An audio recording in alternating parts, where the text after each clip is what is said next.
आता मी गेस्ट हाऊसला दर सोमवारी बसतो.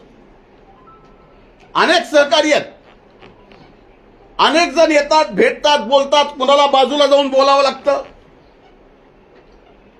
आता जे अटक केले त्यापैकी कुणी मला भेटला असेल, बाजूला जाऊन बोलला असेल.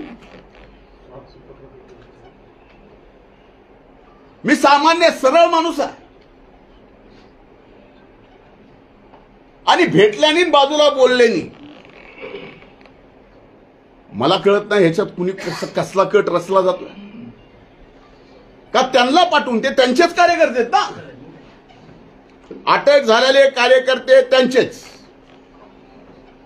बोलणारे कार्यकर्ते त्यांचेच, कबुली जबाब देणारे कार्यकर्ते त्यांचेच,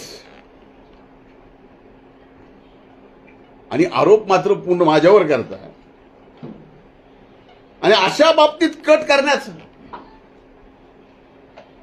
म्हणजे कम्प्लिटली मला माझ्या जीवनामध्ये एक मर्डरर म्हणून माझी इमेज अशा पद्धतीची ते तयार करतायत. याला कारण अनेक आहेत. कारण मी एका सभेत दिलेले 2 समोर त्यांच्या प्रश्न उपस्थित केलेले, त्यांना स्टेजवर एकत्र येऊन बोलायची त्यांची तयारी नाही. माझं तर म्हणणं आहे की या प्रकरणामध्ये आता महाराष्ट्र पोलिसांनी मनोज जरांगेंना धमकी आहे, मी त्यांना काही करायचा प्रयत्न करतोय, असं जर चाललं असेल तर माझी आजच्या या माध्यमातून, तुमच्या सर्वांच्या माध्यमातून मागणी आहे की या सर्व प्रकरणाची चौकशी ही आता महाराष्ट्र शासनानं नाही तर सीबीआयनीच केली पाहिजे. आणि याच्या पलीकडे जाऊन सांगतो, तर माझ्या मनात जरी असं पाप आलं असेल, कुणाला मारायचं, कुणाला थापड मारायची, की आणखीन कुणाला काही करायचं, तर माझी ब्रेन मॅपिंग करा. माझ्या ब्रेन मॅपिंग सोबत जरांगेची करा, जे आता आरोपी पकडलेत त्यांचीही करा, आणि ब्रेन मॅपिंग सोबत नार्को टेस्ट सुद्धा करा. कोर्टाची अडचण येत असेल तर मी स्वतः वकील लावून आरोपीची, जरांगेची आणि माझी कोर्टाकडून परवानगी घेऊन या ठिकाणी ब्रेन मॅपिंग आणि नार्कोची टेस्ट एकदा करू. म्हणजे लक्षात येईल खरं काय खोटं काय. उठायचं आणि एखाद्याला बदनाम करायचं आणि ह्यांचं बोलणं मुख्यमंत्र्याची आयमाय काढायची, भुजबळांची आयमाय काढायची. आमची तर जपच आहे.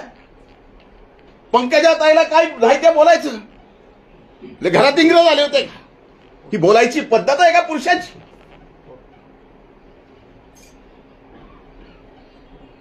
आपल्यापैकी कुणाला आपल्या आई बहिणीवर जर शिवी दिली तर राग येणार नाही. पण तरी सुद्धा गप गुमान आम्ही तो राग गिळलाय. का तो हो, आम्हाला सुद्धा वाटतं की मराठा समाजाला आरक्षण दिलं गेलं पाहिजे, पण ते ओबीसीच्या आरक्षणाला धक्का न लागता. आता त्यांच्याकडे काय आहे, काय दाखवणार आहे, 4 दिवसानं काय दाखवणार आहे मलाही म्हणता येतं. माझ्याकडे काय आहे काय नाही, 4 दिवसांनी काय दाखवायचं. आज आर्टिफिशियल इंटेलिजन्सनी काही तयार करता येतं, काही. आता माझं म्हणतात फोनवर बोलणं झालं. एकमेव माझा फोन आहे जो 24 तास चालू असतो. मी का चालू ठेवतो का माझ्या आजूबाजूला आणि ज्यांचा सगळ्यात जास्त माझ्यावर विश्वास आहे